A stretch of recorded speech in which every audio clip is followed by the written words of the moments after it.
Alright, so as we just discussed, we move between the user input sounds and projects and the native instrument input sounds and projects. We're going to go into the native instrument sounds and load our first sounds into the machine. Again, we have no sound, a blank slate, and we're going to go into groups and load our first kit of drums. I'll select, let's select the all over kit. You choose a kit, double click out of the groups section, load into the native instrument sounds, and you have sounds. What we'll load initially is a pattern with a sample of the sounds on it, and if you hit play, you can hear all the sounds at once. If you hit play again, you'll stop, and you'll see that now the 16 pads are full of 16 sounds. A quick note is that pushing play and toggling that on and off will stop and start from the same place that you start and stop. If you want to start from the beginning of your pattern, you can push the restart button and I'll stop. Now we want to get rid of that pattern so we can add our own. Using the machine to add sounds or perform any function, there's a quick walk around this machine. Buttons will put their primary function on the button. As you'll see here, it says play right on the button. Record, erase, shift is what they'll do if you hit them by themselves. There'll also be words written above some of the buttons. That's if you hold shift and push that button, you'll get the function written above it. In this case, we want to clear, and so we'll look onto the pads that all have different functions written above them. You'll see the 9th pad has clear written above it, so we'll hold shift and push clear, and our sounds disappear from the screen. Now, before we put the sounds, we'll want to choose our pattern length. We could do that a couple of ways, but for this purpose, we'll start with one simple way, and we'll toggle between control and step mode. In step mode, you'll also see that there are other buttons that don't have set functions, such as these buttons and these knobs, and they simply respond to what's written below them, and that'll change from screen to screen.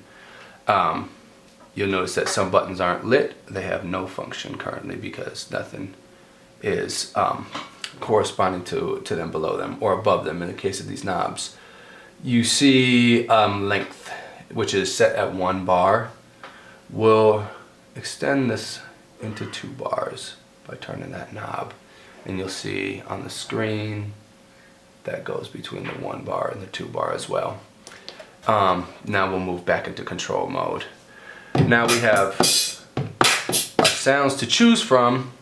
We'll choose the tempo, and I'm going to slow the tempo down. You'll see it's set at 120 on the screen of the machine, and if you look, you can also see your tempo on the screen. This is a good example of how the machine itself corresponds with the machine software. Now the knob in between responds to the buttons that are around, and when tempo is lit, it'll choose our tempo, and as I turn it on the machine, you'll see that it's also turning on the screen, and we'll take this down to 94 BPM. Now I'm going to show you 3 different ways that we can manipulate sounds. I'll start with a simple way in step mode. First, we're going to choose the hi-hat. Let's choose this one. Now you'll notice that this pad and the sound on it is selected because on the machine that pad is lit, and if you look on the screen, you'll notice that the 7th pad is highlighted. So that pad is selected. Now that it's selected, when we move into step mode, it'll operate off of that selected pad. What step mode does is it takes 1 bar or measure, and it breaks it down into 16 different parts, or 16th notes. Those 16 parts correspond to the 16 pads, and when I push one, instead of playing the sound, it places it on the grid in that position. These pads are also velocity sensitive, so you'll notice the volume is shown right here, and if I push it gently, the volume is just a little bit. And you notice that last hi-hat came in soft. If I hit it hard, it'll go into the middle. If I hit it harder, or harder, it'll go all the way to the top. Now that's one bar, and you see on the screen, it's played out onto there. Now I want to move into the second bar, which would be another set of 16th notes. This button has now lit up because there's a second bar for it to move to. And as this arrow shows, we'll push that button and move into the second bar. I push it on the pad, and then if you look onto the screen, you'll notice as I'm pushing these pads, they're appearing on our project. Now we've added sounds using step mode. Now we're gonna go back in and add sounds using control mode. So I, again, come back into control. And control mode is where you can play sounds out live. As you're doing this, if only the play is lit and not the record button, you can practice. And with the record button on, whatever we add into this will now go into our project. So I'm gonna watch the loop go until it repeats.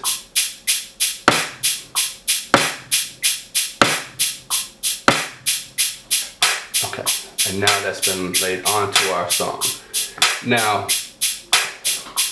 let's keep this going, and we'll add some kick drums into the process, and then we'll go into the third way you can manipulate sounds.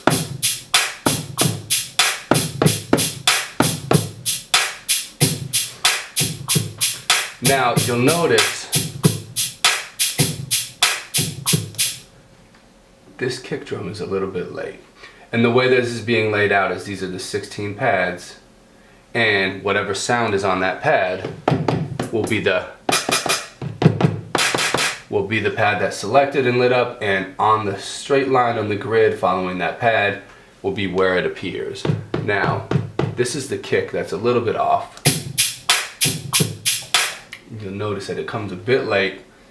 Now, if we take this function on and off, this is the quantized function, which is a little bit more advanced, but in short, what it does is it will take our sounds and snap them onto 16th notes, as it says, and you'll see I won't move past that. With that on, they'll only snap into those positions. With it off, we can move it around freely at any increment. So I'm gonna move that kick drum over just a little bit.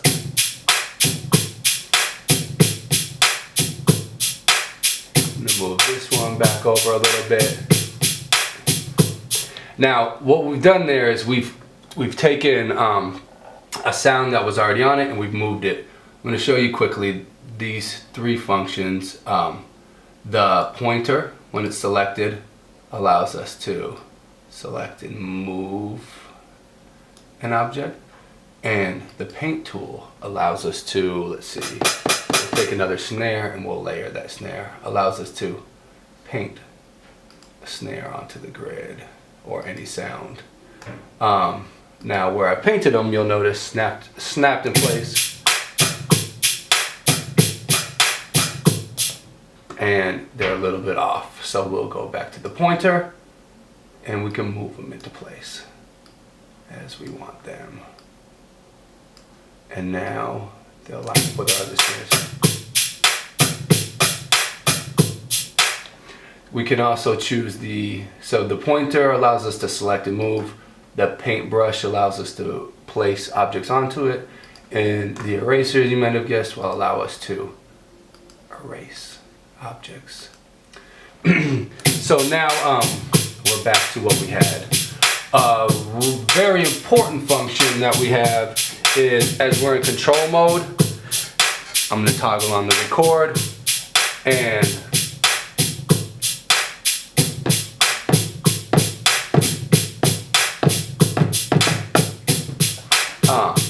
now we just put these sounds And if we don't like what we've just done, we can use the function undo.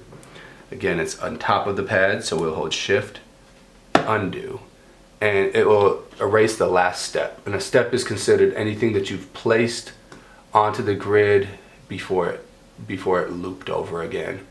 And if it had looped over again, you could push undo again and again and again and again, all the way back to the beginning of your project.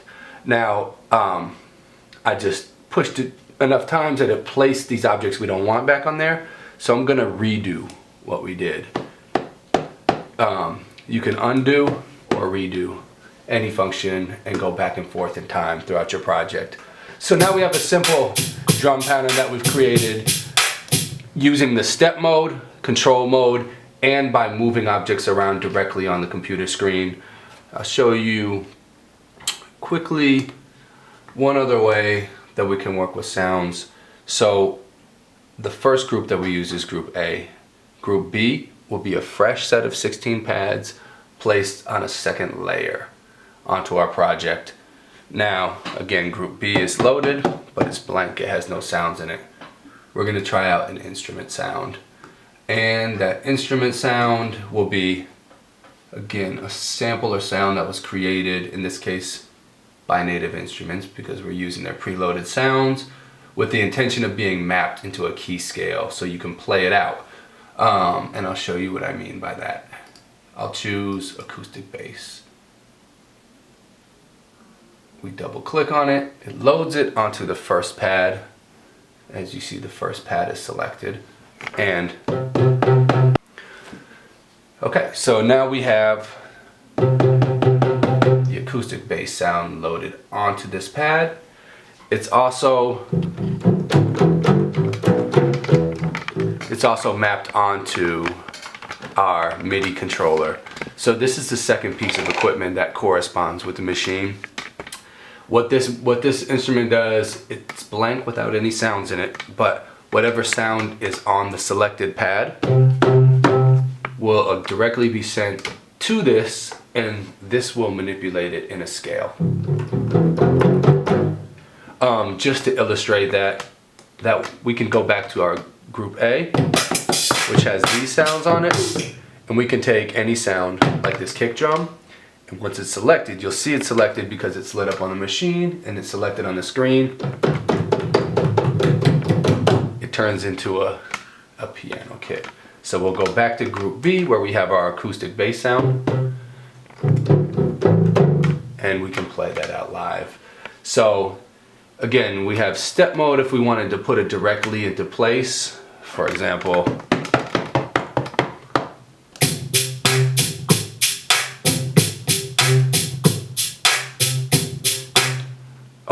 I can deselect those sounds and take them back off. So now that's gone.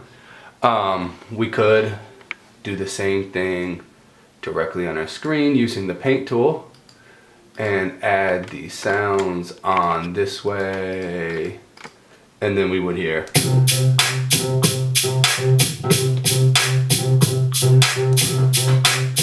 I'm gonna go ahead and move back into control mode. I'm gonna take those off, so I'm gonna shift, undo those sounds that we just did. And I'm gonna play it out live. So in control mode, I'll push play, I'll toggle the record on, and now I'm gonna move up to our keyboard. We have our pattern set at 1 bar, as you see. We can change that into step mode.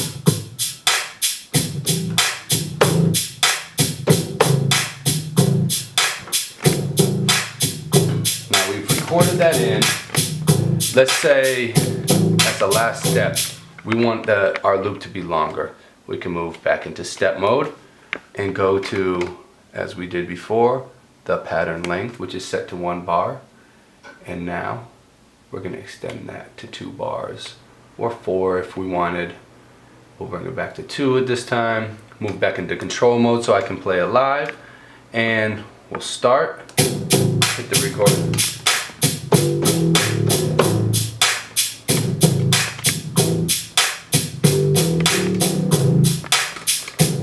And there we've laid a simple pattern. We can go into groups. We can add a C, D, E, F, G, H, and if we wanted to, we could add past the H a whole other set and add an infinite amount of layers on the top. As you go into this, you'll see we chose a bass sound of the acoustic bass. These instruments have bass, both strings, brass, drums, flutes, guitars, pretty much whatever you can imagine. So you can click a subcategory if you want to add another layer and go into one of these other sounds.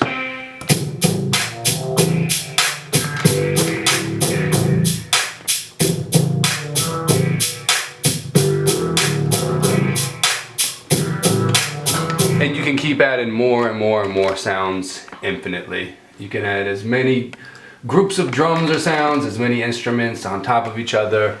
You can make the length of your pattern 1 bar, 2 bars, or 40, however you want to set up your own project. And with those tools, you'll have enough skills to be able to begin adding sounds and putting whatever you want onto it and playing around until you find the next stage that you'll want to go to, which will be some of the more advanced functions like effects or taking samples. But we'll bring that into later tutorials. Now, if you carry along, we'll take time to show how to export our project, so you can bring it into other software or take it home with you.